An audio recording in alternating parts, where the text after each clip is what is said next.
Cricket et al. It's a website, it's a podcast. Pete, it's a way of life. It's Gideon Haig over here. Peter Lawler over here. And welcome to Cricket et al., the shit pub of podcasts. That owes something to a bit of chat before we hit the record button. This is Pete's future career. But, I've got this idea to do a guide to the shit pubs of Sydney. Yeah, I reckon it's going to work really well, except that I'm probably going to get sued by everybody that I put in it. But I am on a bent. I am out exploring the shit pubs of Sydney, and it's been a worthwhile exercise. Well, and I was just enumerating old shit pubs of Carlton too, so we're on the same page as usual, Pete. But in the meantime, in the shit pub of ODI cricket, India has won their third Champions Trophy. They've awarded themselves literally the coveted white blazers because they were presented by Roger Binney, the chairman of the BCCI, in the presence of former BCCI Secretary Jay Shah, with not a Pakistan cricket official to be seen, despite the fact that Pakistan were the hosts of the tournament. Not that you'd have known that for the fact that India played all their games in Dubai. But look, we've probably had our fun, haven't we, Pete? Talking about the armchair ride that India's got into this final without having to get off the bus and leave the hotel. Well, there was a statistic I read this morning that said that New Zealand had travelled a total of 7,048 kilometres in the tournament, and it didn't say how far India had travelled, but I thought it would be probably worth working out the distance from the hotel to the ground, which is probably about 3 kilometres at best. Yeah. So maybe you could include the walk across the foyer, although probably they're carried by caddies to the bus. They're so precious. There were 3 Indian officials and 1 Kiwi official on the podium at the end. Yeah. But you had mentioned the jacket early on. You said it was that's the one thing that's really good about this tournament. I'd never really taken any notice of the jacket before. Okay. Yep. What colour is that? Is that beige or is it white? Well, it's gone white. It's closer to ivory these days than the original sort of faded beige of the early tournaments. I think that. Maybe it's my eyes playing tricks, and the blazer seems to be getting whiter. But look, they certainly seem pleased to have it, and kudos to them. They were comfortably the best team in the tournament. They would have won it under, I think, any circumstances. Yeah, no, it absolutely deserved win. I mean, all the Indian fans get upset that you mentioned the enormous advantage they have, and it would have been a disgrace had they lost. But but they played, a perfect tournament. You see that stat that they've won 23 out of 24 at ICC white tournaments. ball ICC games. Yeah, obviously that doesn't include the World Test Championship final. But they still haven't got the big trophies, have they? I mean, sometimes since T20 World Cup's a pretty big trophy these days. Well, I mean, they 50, well and truly the big ones are 50. That. The 50. When was that? 2013 Champions Trophy. They were missing their best bowler. I mean, so was New Zealand. They were missing Matt Henry, but Bumrah was a bigger out. And frankly, their second 11 would have been competitive in this tournament. I actually quite like amusing myself by picking Indian second 11s these days, all the players who they're not picking, who could easily represent an outstanding international team. Those left out Jaiswal. You could have Padikkal and Gaikwad. You go SKY. SKY should easily be in this team, really. Rishabh Pant didn't play a game. Nitish Kumar Reddy, I think he was injured, wasn't he? You got Sundar was sitting on the Siraj didn't play. You've got Arshdeep, Ravi Bishnoi, very good spinner. Washington Sundar, terrific spinner. Rinku Singh. I mean, there is just so much talent. It's almost a disadvantage for India to only be able to play 11 players. If cricket was decided between teams of 22, then it would be India and with daylight in second, wouldn't it? Well, they used to say the same thing about Australia, didn't they? That's true. Yeah. But we all expect that to mean that India will, win everything by the length of the straight. And the reality is that once you get to that sort of pointy end, the margins are very small, aren't they? I mean, they didn't smash New Zealand in this game. In fact, I thought the way the game started, I thought, they look like they're going to bottle this when they dropped those early catches, and Rachin got off to a very good start. He did get a terrific start. They were 1 for 69 off 10, but I think at the start of this tournament, I cited something that Kartikeya Date had written on his cricketing view. He talked about the record that India has over the last 2 and a bit years in the middle overs, 11 to 40, and they are just so effective and efficient. That's where they win these games, and once again, that's where they won this game. New Zealand I think they added 103 for 4 wickets in that midsection, bowled entirely by spin. And of course, India have probably the 4 best spinners in the tournament playing in their team. They're an amazing team. They're an absolute TARDIS of a team. They bat down to number 8, and they've got 6 world-class bowlers at the same time. That's right. How do they manage to do that? Varun, Kuldeep, and Jadeja got those first 3 breakthroughs, didn't they? And then they just locked in. They sort of squeezed them to death, I think. Oh, getting Williamson caught and bowled was crucial. They just got Ravindra, and once you get 2 new batsmen coming in against spin, it was very hard to get going on that wicket, and there was a sense of foreordination about the whole thing, wasn't it? That while everyone else was dashing hither and yon, Was it the wrong one that got Williamson, wasn't it? Yes. That was a beauty. First delivery. Not much you can do about that. Then again, they kind of had their chances, didn't they? Mitchell dropped Gill early, and then there was not when the game. They needed 50 from 50 balls, and they were 4 down. They dropped another catch around then. They dropped Jamieson dropped difference. One. Jamieson dropped Dyer, and that was an easy catch. I thought none of the other catches that went down were actually in the elementary category. The bowlers, the fielders did pretty well to get to them, and they weren't decisive. Ravindra's dropped twice and doesn't make India pay. No, and the same thing. So great to see Mohammad Shami back. Too much, but great to see Mohammad Shami back. He went for a few, but I did think last summer in Australia that Shami was the missing element in that team. And Bumrah just had to carry so much of that weight because Shami's been such a workman. He's such an artisan. He's just so consistent. He would have soaked up a lot of overs that Bumrah wouldn't have had to bowl and kept it very tight. So great to see him back. Lovely scene at the end, Pete. Did you see that scene where Virat Kohli touched the feet of Shami's mother? It was beautiful. Really? It was just a beautiful gesture from Kohli. And Anushka gave Rohit a hug. Yes, There's a bit of love between the captain. And no one is retiring, Pete. Cricket. Absolutely no one is retiring. They will play forever. It's interesting, isn't it? Everyone keeps saying that ODI cricket's on the wane, and Smith's retired, and I think Mushfiqa's retired. Stoinis retired before the tournament. I think. There's some word that Bavuma and Fakar Zaman are going to retire. But India, as long as India win, of course, it's going to be a format of undiminished importance. And Kohli said at the end, didn't he, that they have a squad ready to take on the world for the next 8 years.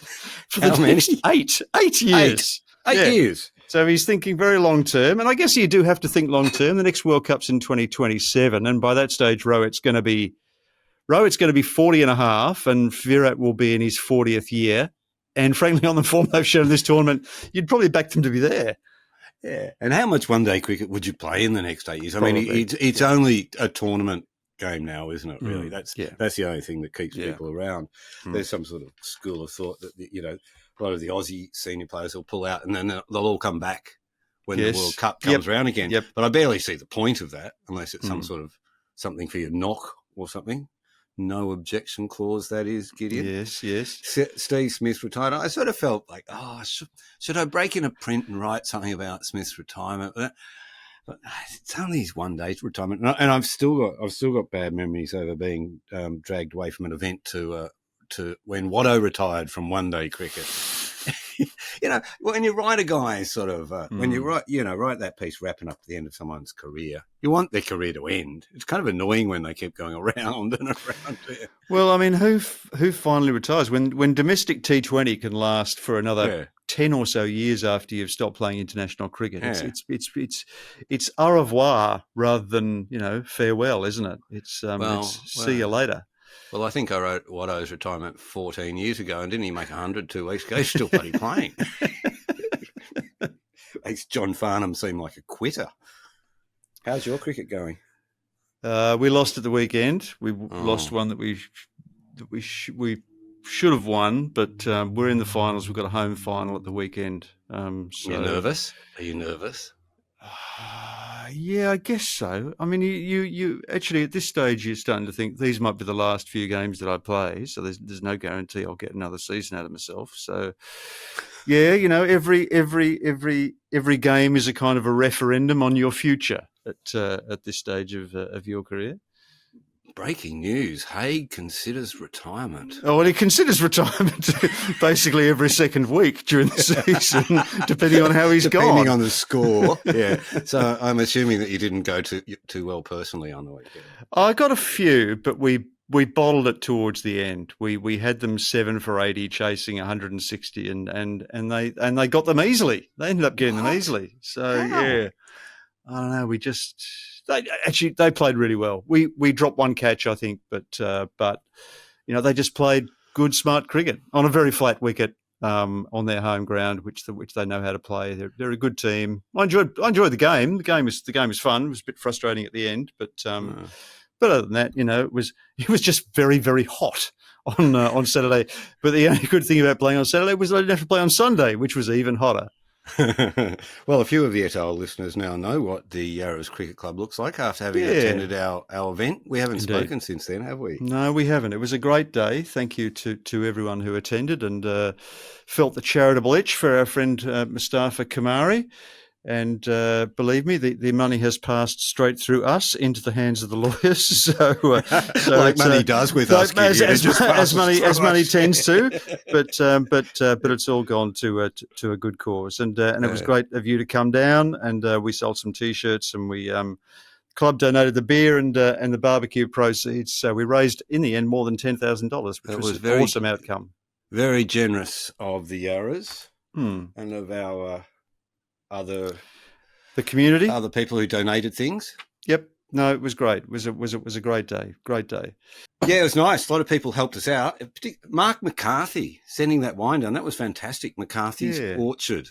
Yes. Anyone ever heard of those wines? Get into them. We have now. Peep Toe Reserve, the 2018 Old Vine Shiraz. Yep. Is a good drop, Gideon. And they went off. I don't know if you noticed, but I bought it back. So it's done a round trip, has it? It comes straight back to Sydney. Yeah, that's right. Yeah, well, paid good money for it, and it tastes fantastic. The T-shirts went well, Pete.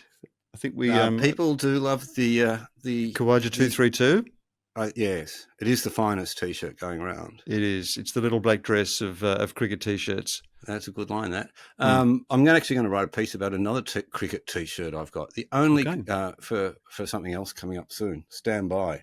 Okay. We're doing a lot of promotions these days. We seem to be like a merchandising event company at the moment, but there's not a lot of cricket on. Just like a good shit pub. What is Saily? Saily's a new eSIM service app brought to you by Nord Security. You can choose from several affordable eSIM plans in over 150 countries. With a Saily eSIM, you'll always have a connection when needed. Why Saily, Pete?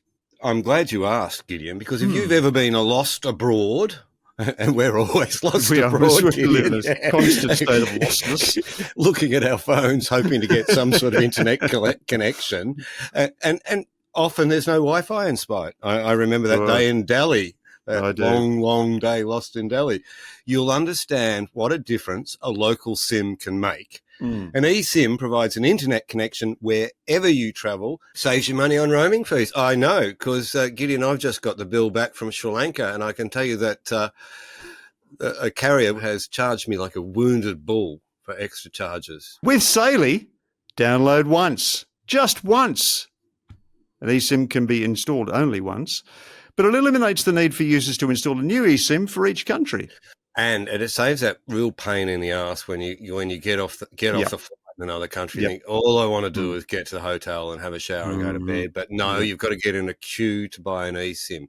And that problem when you're outside an airport and you've got to find your tickets and you don't have any connectivity either. Exactly. I've had that before.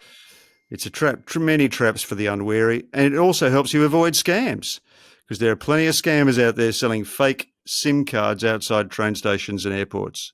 You can stay connected, never wandering around looking for a public Wi-Fi spot, which we frequently do, like Diogenes looking for an honest man. With an eSIM, you're always connected. All Saily eSIM plans are compatible for iOS or Android devices, even the phone that you use, Gideon. And really, wow, okay, yeah, that's one step up from a payphone. It is one step from a tomato soup can connected to another soup can by a piece of string. There's 24/7 support, chat support. It's available 24/7. It's reassuring, isn't it? Yeah, and if you do buy it and it doesn't work with your phone, which is almost certain, you get a refund. No questions asked. Nice to know. Just tell them that Pete and Gid sent you. They'll look after you. Exactly. So, how does Saily work, Pete? Anyone can get a Saily eSIM fan on the Saily website or through its apps. You can buy a plan. Multiple plans in over 150 countries are available at some of the best rates online. Then you install the eSIM, which is quite easy. You just go onto the website and download it. So you don't even need a safety pin, to pop up anything. Well, I just ask you usually in those circumstances. Then you activate the plan. If you activate your eSIM before you leave, you'll be able to easily connect to the local network when you land and without the need for an internet connection. Well, this is going to be the answer for us, isn't it, when we go to the wilds of London to cover the World Test Championship final. We'll go with a Saily eSIM already downloaded. You're making it sound very attractive already. I'll put it on your phone when I'm in town this week. Okay. All right. Good to know. So go to saily.com/cricket et al. and use the code cricket et al. To get an exclusive 15% off your first purchase. That will be the best offer you get today. If you're watching on YouTube, there's a QR code on the screen. We could not possibly make it easier. Even I could do this. Are you following, speaking of shit pubs, are you following the Sheffield Shield? Yeah, I am. Yeah, it's ended up being quite intriguing, isn't it? South Australia's way out ahead, but I think that apart from Tasmania, everyone else is in contention in this last round, aren't they? They're all within 4 points. Yeah, that's so right. New South Wales, they've gone down to Tassie, haven't they? They've got Tanveer and Abbott back potentially. So they're in a good position. They managed to stave off defeat against Western Australia at the WACA. Sam Constas getting a patient 50, an exuberantly patient 50. Your Victorian cynicism about Sam Constas. Well, there was a school of thought that they might, because it was a pretty sort of conservative declaration by WA there. They made it hard work. There was some thought that with Constas out there, New South Wales might go for it. But when they lost an early wicket, he sort of locked in, didn't he? What he made 50. He made a patient 50. To which Jack Edwards said, showed how good a natural player he is. And people had been wanting to see that. I saw that Tubby Taylor had said the other day, he's a better batsman than what he's showing in the Shield. And that's true. We want to see him bat like that a bit more often. I find the most intriguing thing, Gideon, this suggestion that they might move the dates of the final and have it at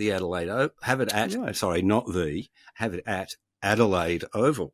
Yes. So it's scheduled for 26th to 30th of March. Yep.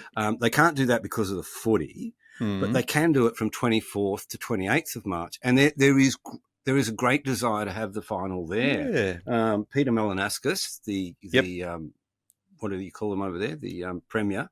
He's a big cricket fan because he was on radio with me earlier in the summer. He was, I remember. Yeah. Yeah. Yep. You didn't know who he was, did you? No, I didn't. No, who is this freaking guy that's just snuck in the box? He was young and handsome and Greek, and he was the premier, and he loves cricket too, which is great. And he loves day cricket because he's the guy who sort of pushed to have. I think he pushed to have alternating day tests, day night tests. Yes, he did. There. He did. He got my vote straight away. So this idea's got his vote. It's got Adelaide Oval's vote, and what they'll actually have to put a single wicket back in the ground. Isn't that beautiful? For 4 days. So this is the upside of a drop in, I guess. Yeah, you couldn't do this. The SCG. There was a stat in the Alex Malcolm's article on Quick Info that said they haven't played a Sheffield Shield final at Adelaide Oval since 1996, nor have they played one at either Adelaide, MCG, SCG, or in Perth since 2012 because of football. Yeah, right. Actually, 2012 Perth's a funny date, but they probably had the potential to play it after that in Perth, but didn't make the finals. But the footy has split into the. And is the Shield final later than it used to be? Or is the footy moved later than it used to be? But no, well, probably both. But I think there's also been a bit of a scepticism about the Sheffield Shield final, hasn't there, in Cricket Australia? Not everyone's been an advocate for it. Of course, for 100 years, or almost 100 years, it did without a Shield final. Wally Edwards always used to say that. We used to play the Sheffield Shield and there was no need for a final. The original rationale was to give players the opportunity to play a 5-day fixture. Something like a test match, the equivalent of a domestic test match. But that kind of argument's kind of been forgotten. And, it's the commitment to it has waxed and waned. They've actually done well to maintain it as a fixture. And I do think it does get a degree of attention. It's something that our domestic competition has, which, of course, the county championship does not. Yeah. And it is a high-stakes game, and it has produced some memorable cricket over the years. It's produced some shit games too. Absolutely shit games. Side on top, prepares a flat deck and you get a shit game. Yep. But with a drop in that's there for 4 days only, you wouldn't have control over the conditions, and it could be quite entertaining. It'd have to be 4 days, 5 days, wouldn't it? 4, 5, 6, 7. Yeah, that's 5 days. Yeah, because you get 5 days for the final, don't you? I reckon. Cricket Ed Ale should consider covering that. I think that's not a bad idea. I might climb in the car, drive to Adelaide. Yeah. You like that, don't you? Well, just hitting the road. We would be like the Leyland brothers. Well, if you come, you should come. You can meet me there. All right. As long as it doesn't interfere with my own finals, that's the priority. But yours is next week, isn't it? No, we've got another few weeks. Because there's another round of the Shield to go, isn't there, before the final? Well, this is the round that's starting this week. Oh, that's this round. Yep. Good. I tell you what else I was interested in looking at. I was looking at who has done well in the Shield this year. Yeah, me too. And the heavy preponderance of senior players. You've got Hilton Cartwright, 33. Just of a big 100. Jake Weatherall, 30. Curtis Patterson, 31. Peter Hanscom, 31. They're the top 4 scorers in the Shield. Henry Hunt is 28. He's next. Jack Clayton's 26. But you've also got Ben McDermott, Bo Webster.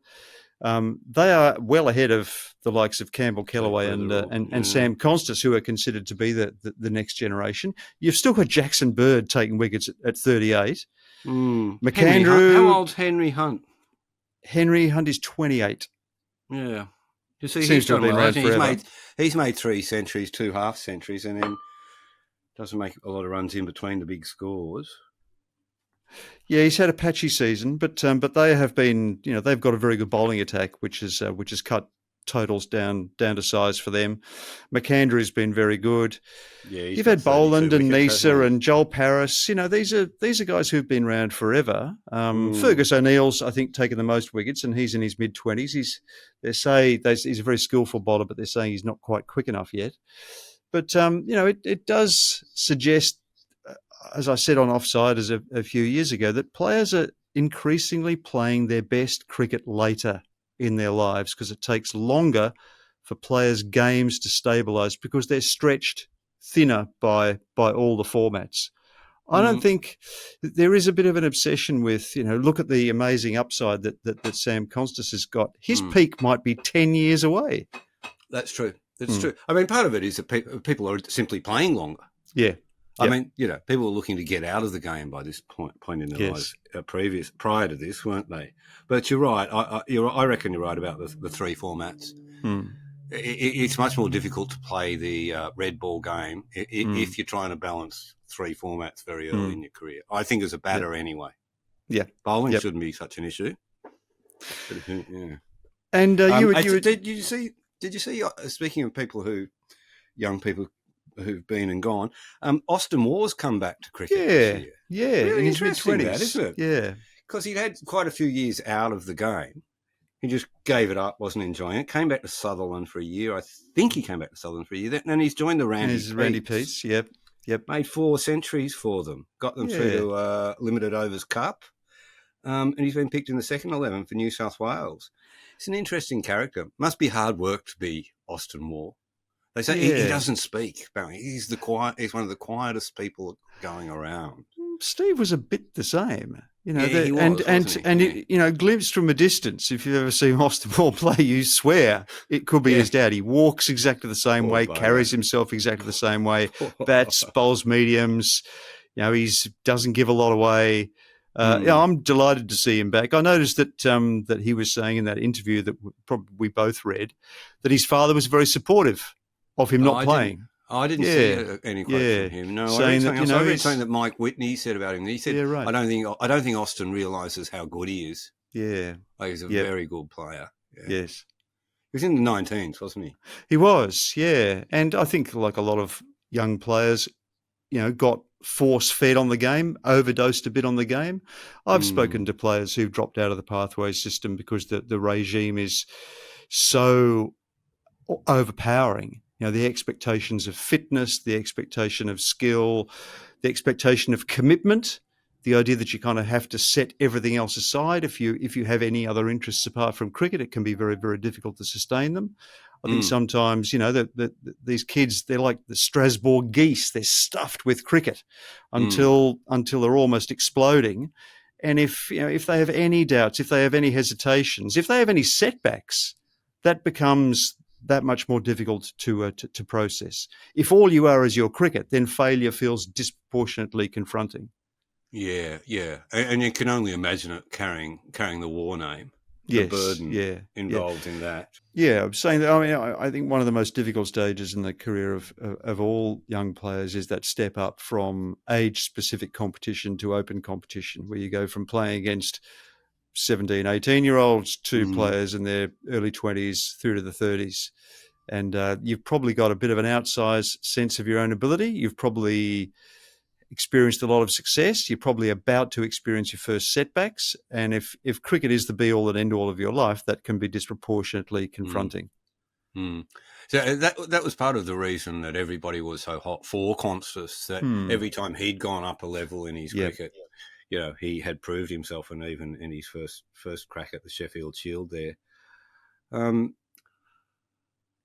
I've got to come to Melbourne again, actually, before I go to Adelaide.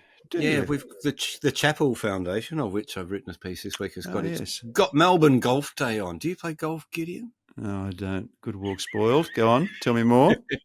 No, I don't play golf either. Well, David Warner is very kindly flying down to join us for the day. By helicopter in his own personal B-52? No, he's just Warner Airlines, I think, and he'll be staying. And he's putting himself up at the hotel, and he's bringing the beer. Oh, McCarthy's Orchard brought the wine for the cricket gig, but St Andrews Beach is bringing the beer. Greg's going to play. Beautiful. I had a fascinating chat with Greg the other day about golf. We read the fruits of that on Cricket et al. Thank you. Great story. Yeah, I was hoping to do a quick story, but Greg was way too interesting. Like you can just imagine those games he was talking about. Sitting in the cart with Warnie, and Warnie talking about how he's going to beat Punter on the next hole. Even though Punter is a better golfer than him, he will beat him, and does every time, just through rat cunning and the fact that he's got a more comfortable handicap. And when push came to shove, Warnie just made the shots. He just made these incredible shots. Well, as Punter does too. We've seen that recently. You've been watching Punter's shots on social media? Oh, hell no. Oh, he played in the Pro-Am in New Zealand. Oh, did he? Oh my God. Mm-hmm. He's eagled a par 5. He's landed it next to the bloody pin or something. Par 4. I don't know anything about golf. How does he have time for cricket anymore? He's dropped a 40-foot putt there in front of everybody, right. But he's using one of those broomstick punters. It's kind of him. He's lost face. You're basically given up when you're using one of them. You're just given up. Why? Why? You're going to have to explain this to me. The game's screwed. Your punting has messed with your head so much that you've got to take this radical solution. You know, it's like gluing your bloody gloves to your bat or something like that. Yeah, it's just one of those things. You've lost your hands. Yeah. Yep. And and it's really waving the flag when you go on that broom handle thing. Does Steve Smith play golf? Yes. He does. Does he lose his hands playing golf as well as he does during cricket? Well, he's only recently taken it up, and he's become, guess what? He's become obsessed by it. Oh, what a surprise. But everyone's a little bit more relieved in hotels now because it's not just tap, tap, tap. It's swoosh, swoosh, swoosh. But it's great. Hey, and and clearly he's enjoying his golf because he's giving up one-day cricket, so he'll have something else to do with his time. Yeah, like Ricky, I think that when he's not commentating or coaching cricket, he's playing golf. Does Warner play golf left-handed or right? Right-handed. Does he? Because yeah. when he grew up, they only had a right-handed club. Yeah, right. So he learnt to play right-handed and has continued to this day to play right-handed. I think Rod Marsh played golf right-handed too. Possibly for the same reason. Yeah, for the same reason. Yeah, the family only had right-handed clubs. Yeah, Rod was very keen on his golf. It's great to watch Greg play golf because he is that Greg Chappell you remember at the crease, you know, with the straight back, yes, yeah, you know, that sort of military bearing that he has. Yep. Exactly the same at golf, and similarly effortless. Interesting. He's beautiful to watch. Does he have a view on that old opinion that golf spoils a man's cricket? That you can't do the two? I mean, it's obviously very out of fashion, but it was a theory for a time that the biomechanics of the two sport tended to interfere with the other. Well, I know that cricket's just ruined my golf because when I went out with the family to try and hit golf balls recently, what you find yourself doing is you drive the ball. You're cover driving. Yep. You're cover driving, whereas you've actually got to play. Basically, you're squirting one off the outside edge, really. Through sort of cover point region with golf. No, he reckons he didn't like it because he didn't want an extra day on his legs when he was playing cricket. Fair enough.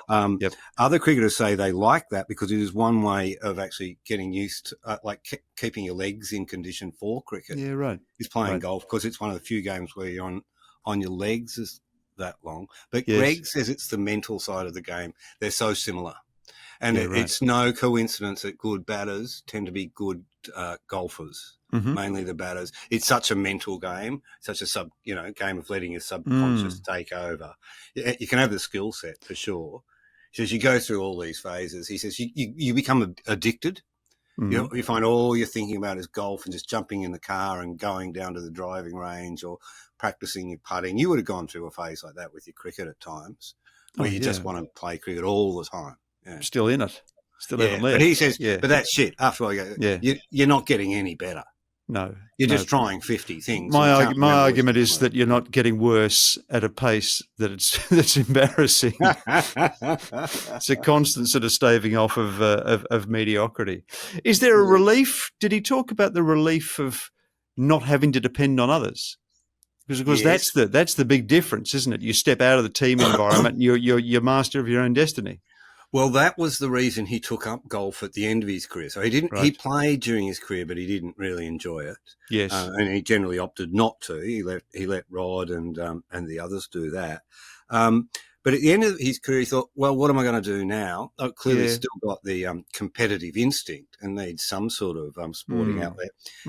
He seriously considered playing baseball. But then realised, he would be stuck with a team and team disciplines, which is like training at a certain time and showing up to the game at a certain time. Yes. Golf allows you the freedom to train when you want and play when you want. Interesting. So it was the freedom that golf brings of what you say, of just being an individual and there's always someone to play with, particularly if you're a famous ex-cricketer. Yeah. Yeah. Who else is appearing at this event, Pete? Damien Fleming, who's an outstanding human being. Tiffany Cherry will be there. Great. I'll be there. You should come down. You should come down just to see the Capital Golf Course. Okay. Very few human beings have ever walked on the Capital Golf Course. 4 people a day on average use this course. Crikey. How did you get access to it? Well, Lloyd Williams and Kerry Packer basically built it and bought it for themselves. Right. Ostensibly for the high rollers at the casino. Right. So if a high roller comes to Melbourne to the casino, when they had the casino, they could come down and play golf on this course. The rest of the time, it was just Lloyd or Kerry and their mates. So Warney was down there a lot, and Punter's down there a lot, and people like that. No one else ever plays the course. What could be a more appropriate place to raise money for a homeless charity? Exactly. And Kerry's gear's still in the locker there, as I've written about in that piece, with the Old Spice deodorant, the Johnson baby powder, and the hair balm. Kerry and I use the same hair oil. You can see. Yeah. You got more. You got more. People know that. If they'd read my piece, they'd have known that. Yeah. Now, birthday greetings are in order, Pete. Yes, that's right. Thank you. Yes, I've got the T-shirt on. You see that? Yeah. Yep. A date to celebrate. Yep. And I wore that show for my us 60th in India, didn't I? Show us what you got from Sue. Oh yeah, that's cool. Hang on. Well, not everybody can see this, Gideon, and I don't know, my arms aren't strong enough to hold it up. It's Australian punk, post-punk record covers, the coffee table board. Sorely envious. It's absolutely spectacular. I'm so excited. I've marked the page for you. Oh, yes. In fact, this was what I bought. Well, she bought me the book for my birthday, not knowing that I'd snuck out, and bought this single for myself for my birthday, Ash Wednesday's Love by Numbers. Oh, yeah, right. Which with Karen Marks, 1980. I used to have the single. I don't have it anymore. Mm-hmm. It's really upset me that I don't have it. And it's upset my bank account to reclaim it. I hope Sue's not listening. It wasn't that much, Dales. It was for my birthday.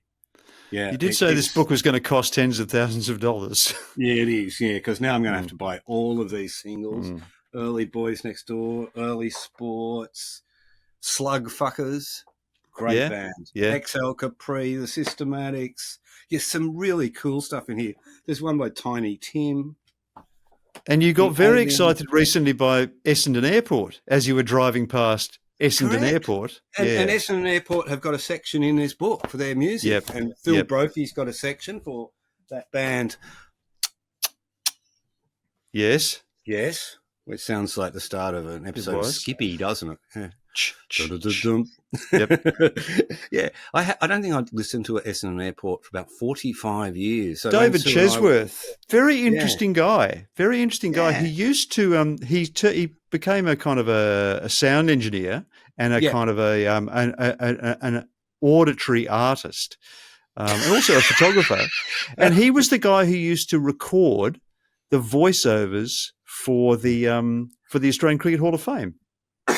Oh, really? I used to go around to David's house and do the voiceovers. He had a little recording studio in his backyard. Voice? I was the voice. The voice at the Hall of Fame. Hi, it's Gideon Haig here. Really? That'd be a fun job. Fascinating guy and fantastic studio. Thoroughly recommend his services. Well, we were driving along past Essendon Airport on the Tullamarine Freeway, and it's just one of those things. I just had to go, hey, Spotify, play Essendon Airport. It's pretty cool. I'd forgotten what the music was like. Much more of a Can influence than I remember. Sonic Investigations of the Trivial. I had that record. Yeah. Not a bad record. We had that. Was it Palimpsest? Yes, Palimpsest. Yes. Yep. Palimpsest. Yep. That's how you say it. Yes. Yeah. What's that mean? Parchment or something, doesn't it? Yeah, like a document. Yeah. Yep. A statement. So what are you doing to celebrate your birthday, Pete? Well, Sydney, nothing. You can't do anything in Sydney on Monday. Everything's closed. And I like to celebrate my birthday with the traditional owners of the suburb. So we're going to a Greek restaurant. Right. Okay. Yeah. So we're going Greek on Wednesday night. If I can trying to get the whole family together. It's like trying to get the Beatles to reform, frankly. Well, you got anything on for the rest of the week, Gideon? Well, I'm actually going to Perth. I'm going to Perth this week. I'll be away all week. So voluntarily. Voluntarily, yeah. Why? National Judicial College. Okay. It requires my services, so I'll be heading over there. I'm actually doing a very interesting course. I do this judicial writing course, which I have taught for the last 15 years. Very enjoyable. Yeah. I ran into someone who taught it with you recently somewhere. Someone, female person? Yeah, Tony Jordan or Paddy Riley. Someone. They're involved. Anyway, one of my judges is Adam Kimber. I'm excited to say, who played 2 games for South Australia in the mid-1990s. I'm looking forward to asking him about them. Is he any relation to J. Rod? No, he's not. But no, that Kimber's from Coburg. This one's from Adelaide. Wasn't Jay Kimber from Broadford? Oh, I thought he was Coburg. He certainly played cricket for Coburg. Our good friend Jared. The prison team. Yeah. Still writing very well. For good areas. His coverage of the Champions Trophy has been outstanding. Ours has been pretty spasmodic, frankly. we've been struggling to maintain our level of interest. We're kind of glad that it's over. It means we don't have to stay up anymore. We've kind of made like Scott Morrison at a bushfire. We're basically fucking absconded. We're Peter Dutton. We've hit the fundraiser when the floods are hitting town. Yeah. Yep. So we owe an apology to the Cricket et al. Listeners for how bad we've been on the Champions Trophy. Champions Trophy is over. Now we can pretend to be indifferent to the IPL. Can we resolve to be even better when the Champions Trophy next rolls around, Gideon? No one will remember. No. Fuck. All right. That's all we've got time for on Cricket et al. Been great to have your company. Not quite sure when we'll do this again, but hopefully we'll let you know. We'll sing out. Well, we should get back on a weekly rhythm. Maybe we should start interviewing people again. Actually, that's a good point. We did mean to catch up with Curtis Patterson, didn't we? Yeah, our good friend Curtis. Curtis is in the queue. Yeah, whose return to the colours for New South Wales this year has been very pleasing, very refreshing. He's a delightful young man and playing some very good cricket at the age of 31. I think there's still plenty of good cricket left in Curtis. So, Curtis, if you're out there, we'd love to have you on. We'll be in touch. He's not far from here. He lives in Marrickville. I'll go around and knock on the door. Let's see if we can get him in a shit pub. And bring all our interests together. Okay, I know just the pub. From Cricket et al., it's goodbye from me. And it's good night from him.